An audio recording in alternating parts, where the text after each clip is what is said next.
I want to show you three separate posts that were made by Donald Trump that I think pretty much sums up all of the most dangerous, deranged, and unhinged elements of what Trump is trying to push and the MAGA movement in general. So the first one I want to share with you is something that Donald Trump posted at 1 a.m. in the morning after the E. Jean Carroll trial. Trump posted this, 1 a.m. in the morning. This is what he's thinking of and what he's writing. He goes, "I've said it once and I'll say it again 1,000 times." Pause. You don't need to say it 1,000. No one needs to hear you say this over and over and over again. And I know that you're about to torment the victim who it's already been adjudicated back in May that you raped. You shouldn't be posting this, would be an understatement. Donald Trump goes on to say, "Until this ridiculous hoax was revealed to me by the fake news media, I never heard of E. Jean Carroll, never had anything to do with her, never would want to have anything to do with her, never brought her into a locked changing room of a crowded New York City department store directly opposite the checkout booth, and never touched her or in any way would want to touch her. The whole story is made up and disgusting hoax." I mean, also the fact that Donald Trump is putting some of this stuff in all caps. I mean, it just looks just untethered and totally unhinged. But also Donald Trump's statements, "and I would never want to touch her," as though he's contemplating situations where he would be okay sexually assaulting women. That's what he's basically saying right there. He goes on to say, "This whole story is then he puts this in caps, made up and disgusting hoax, like the now fully discredited Russia hoax and all of the others." Okay, pause right there. One of the great things that E. Jean Carroll's lawyer, Roberta Kaplan, did at the first trial and during Donald Trump's deposition is basically show that Donald Trump calls anything a hoax when it is true and it harms Donald Trump. So she went to Donald Trump, "So you think the 2020 election is like the Russia hoax?" And Donald Trump said, "Yeah, the 2020 election, it was a hoax, it was rigged." And then E. Jean Carroll went through everything else that we know Donald Trump did because there's objective evidence of it, or we can see it or learn about it or know about it, that it's called a fact. And then Donald Trump would say, "Hoax, hoax, hoax." And then E. Jean Carroll's lawyer said, "Oh, and so you also are saying that this is a hoax.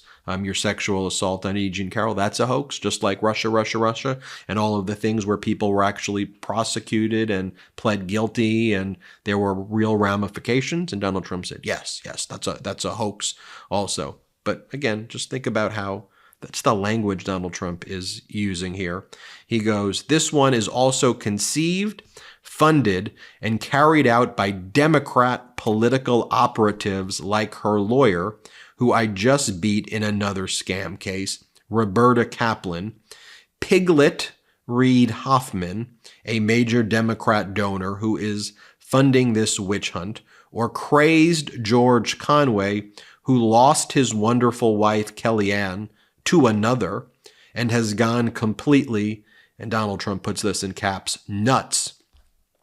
Donald Trump goes on to say, "Judge Kaplan knows this and all about," quote, and he puts this in caps, "the fake dress, but won't let it be revealed." And then Donald Trump puts this in caps, "broken justice." Now, early on, when E. Jean Carroll first filed this case against Donald Trump back in 2019, Donald Trump had not just a day or a week or months, but years to turn over his DNA, to compare his DNA to the DNA on the dress from when E. Jean Carroll was sexually assaulted. Donald Trump refused to turn over the DNA, and then on the eve of trial, the last trial, Donald Trump said, "I'll cut a deal. I'll turn over my DNA if you provide first the DNA samples that were taken in the lab." By that point, discovery had ended.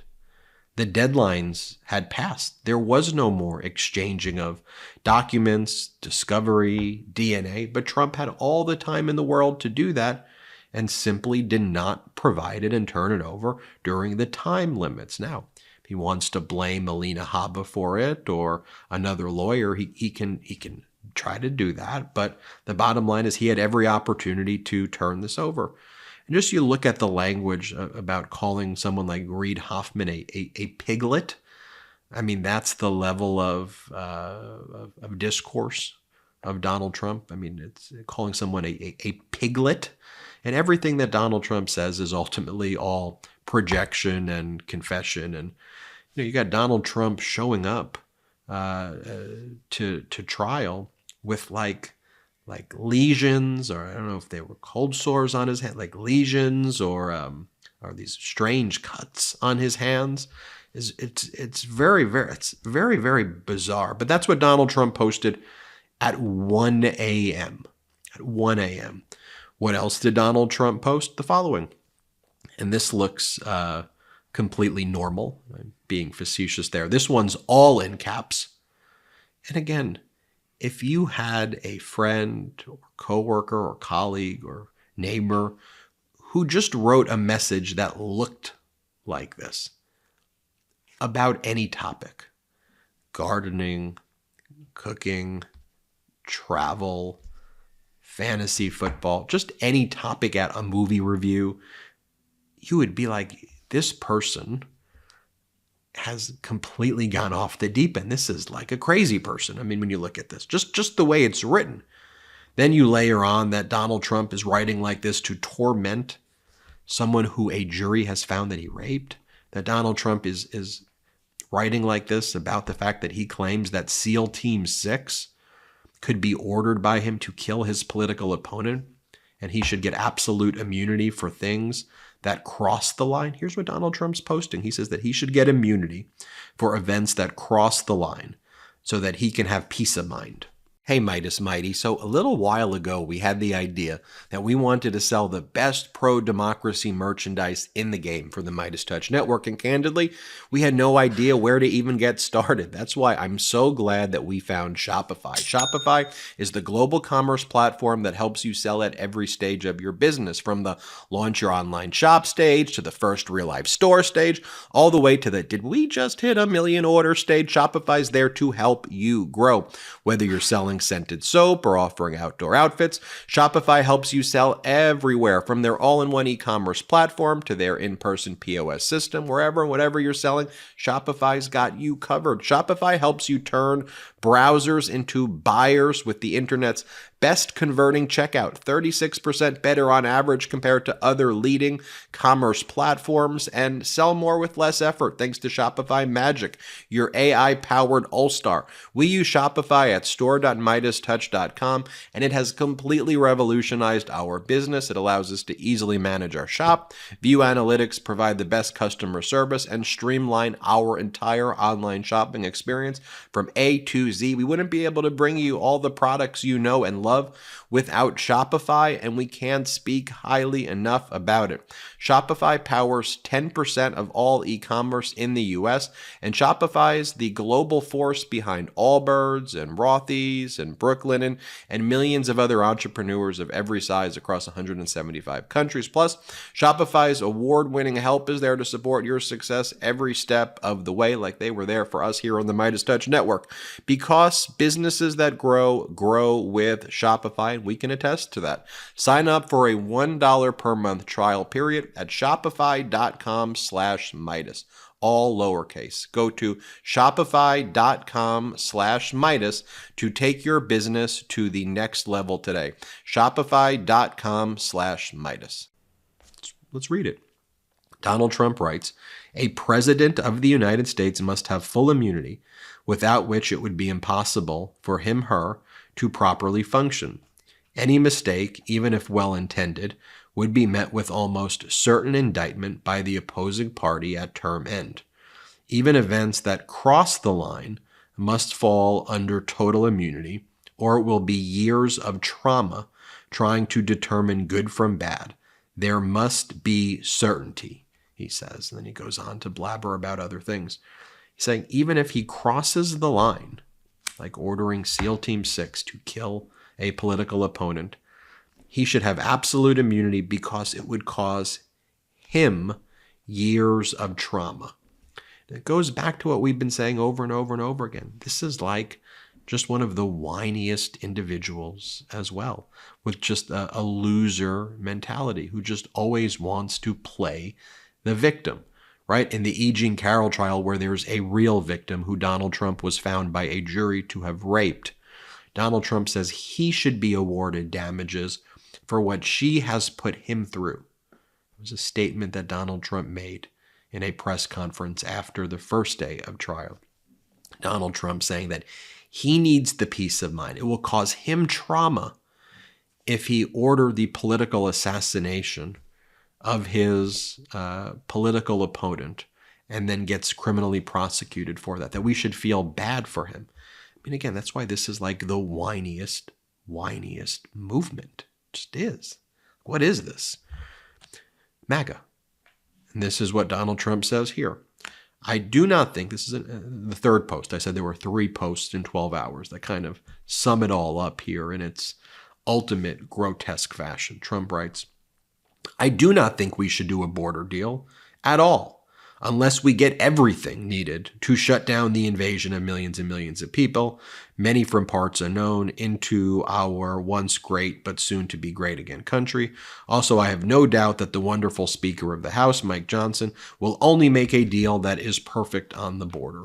In other words, Donald Trump telling Speaker of the House Johnson, who's following this, to kill any bipartisan border deal.